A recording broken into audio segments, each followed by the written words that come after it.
The Justin Robert Young program brought to you as always by everybody who supports us at PayJuryDaily.com.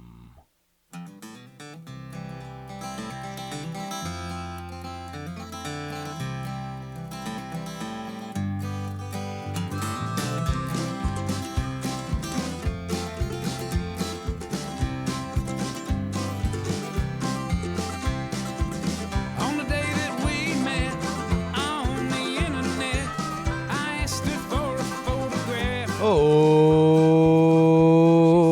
ladies and gents, clear out the vents. And by that, I mean blow a ventriloquist. It is your old pal, Justin Robert Young, bringing you the final Jury Daily of the week. Yes, maybe you're driving to work on a Friday. You need a little bit of an experience. You need something that'll get you going, get you sent into the weekend, get you prepared to enjoy yourself, relax. And for that, friends, well, I got the remedy for you. It's a little segment we like to call High Thoughts. We're going to get into it.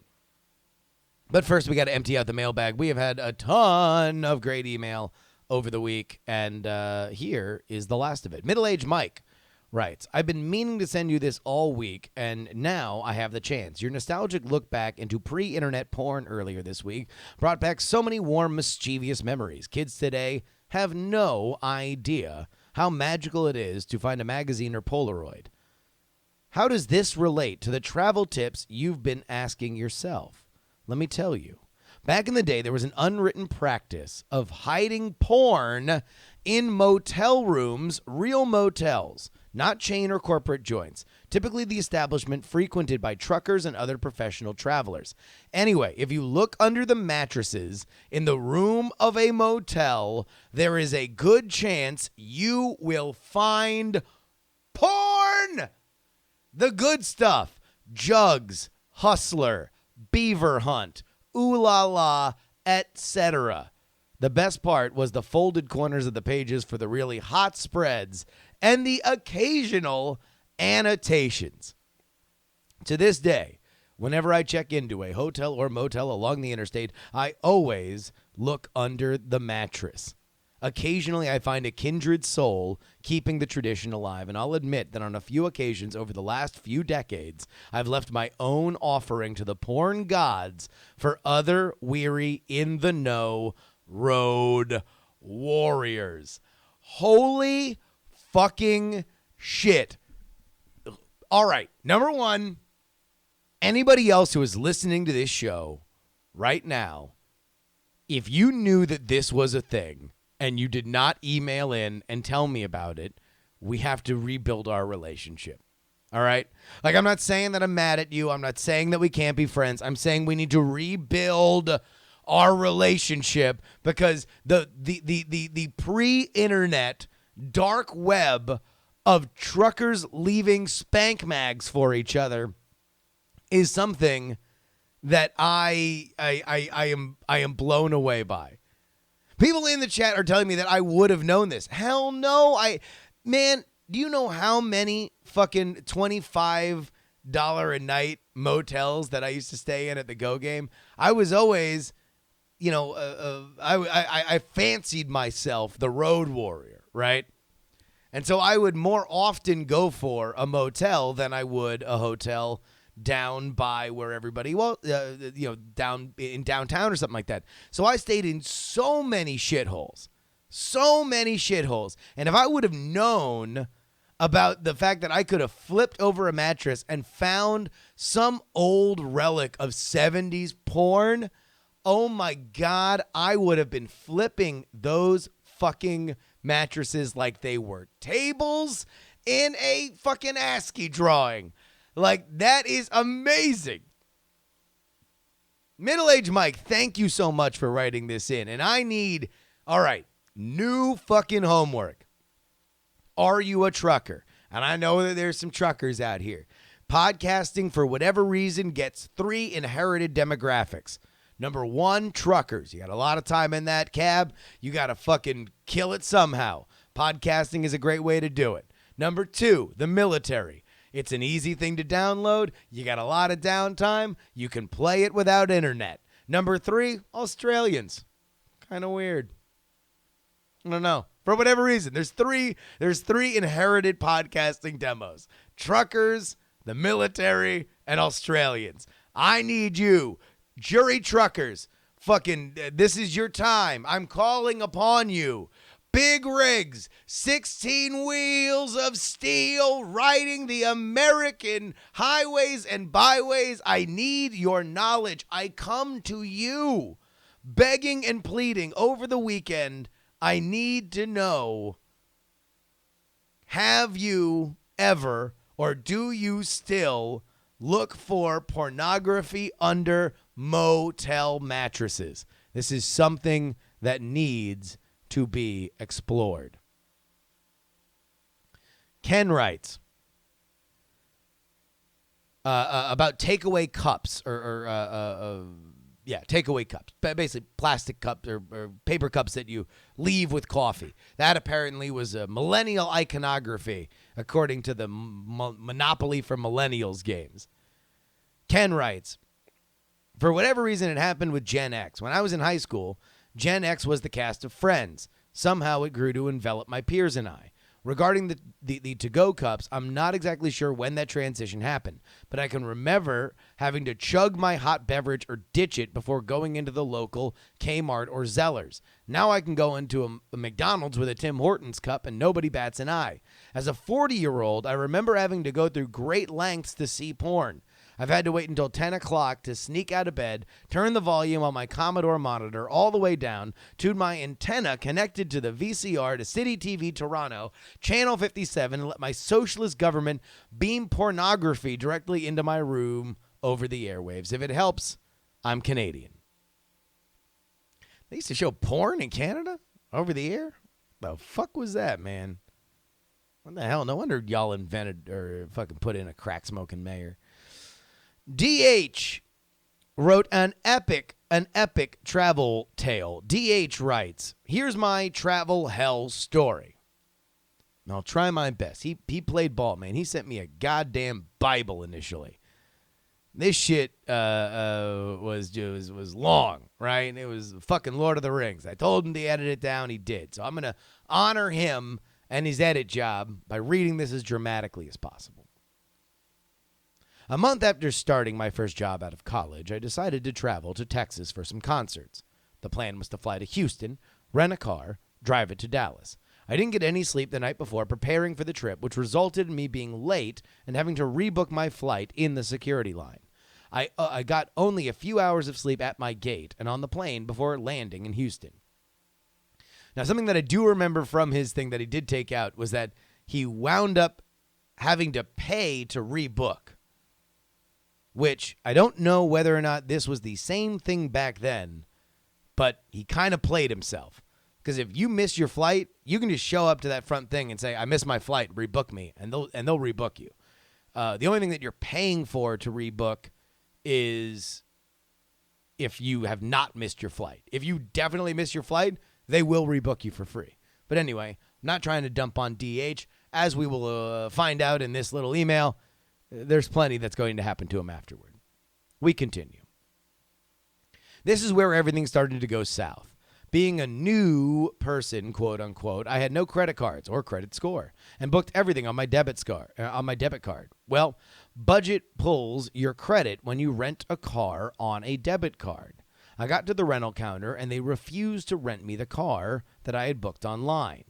The ladies at the budget counter gave zero fucks and exhibited 100% of the attitude that one would expect from people who don't care about their jobs or customer service and had a rare chance to display an unwarranted power trip over some kid in his early 20s. They constantly interrupted me with, quote, it's all in the fine print, end quote, and wouldn't even let me finish my explanation that was stranded in Houston without a car.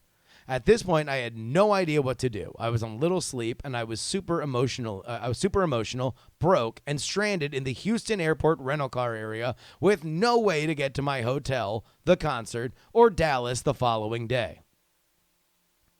I called a relative who used to travel weekly for work for advice, and then contacted her Avis agent. That agent spoke with the regional manager in Houston, who allowed me to rent a car under my relative's name, which is a exceptionally unusual situation. I was finally in my rental car after a few hours. However, the security guard refused to leave me since the paperwork didn't match my driver's license. Just as I'm about to break down again, the manager comes running up and tells the guard to let me through and that I was able to continue my trip. And that is the story of DH's travel from hell. But if he was in hell, as low as you can go, where would be the opposite? Whither would be the North Pole to his south? Well, friends, it might lay in a little land we like to call High Thoughts.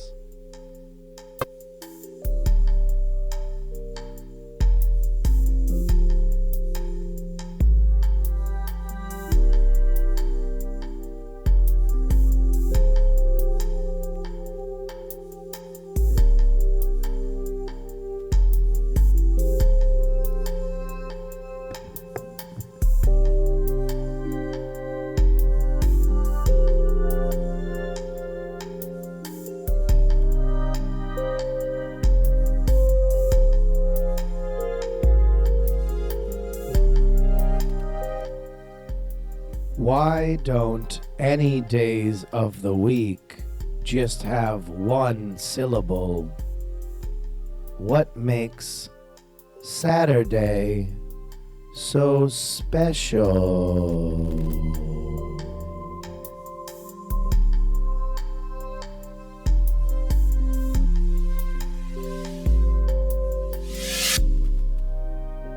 Flying high while flying high.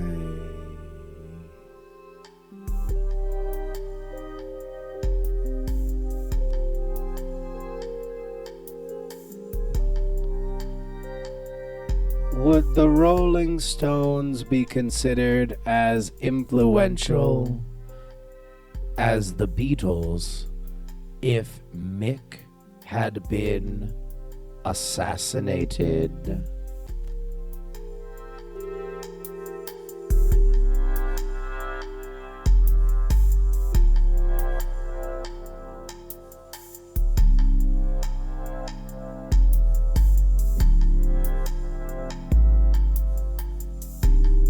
When Billy D. Williams' mom was mad at him, did she refer to him as William D. Williams?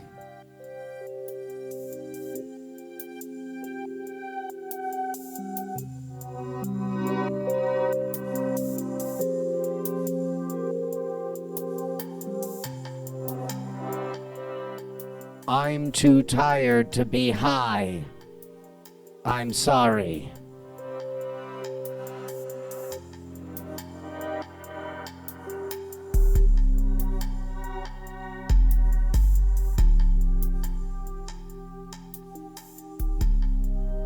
If my kitchen sink with a sponge on the end is a dish wand,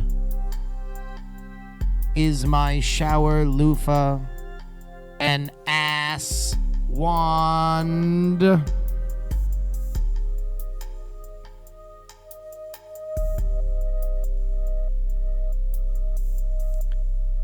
Starfish are made of stardust.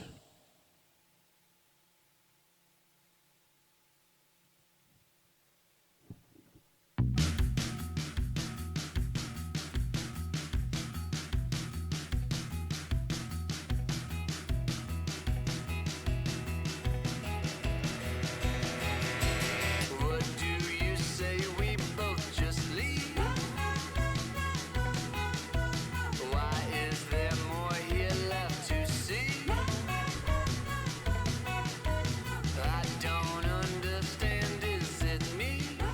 Ladies and gentlemen, that brings us to the end of the week. I want to thank everybody who makes it possible, our producers, and this is all of them.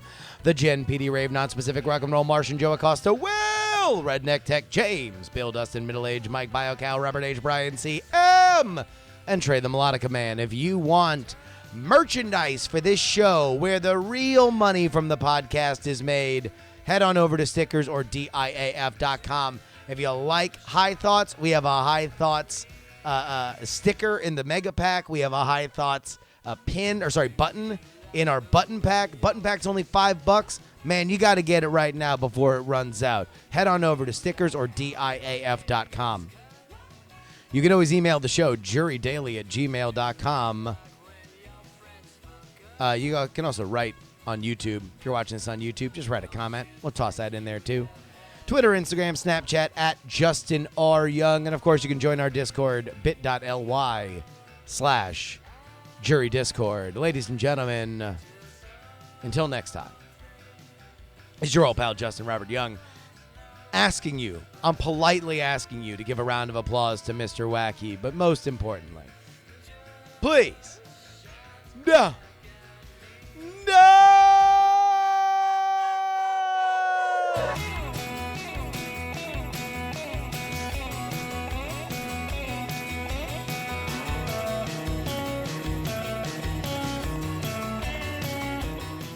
Diamond Club hopes you have enjoyed this program.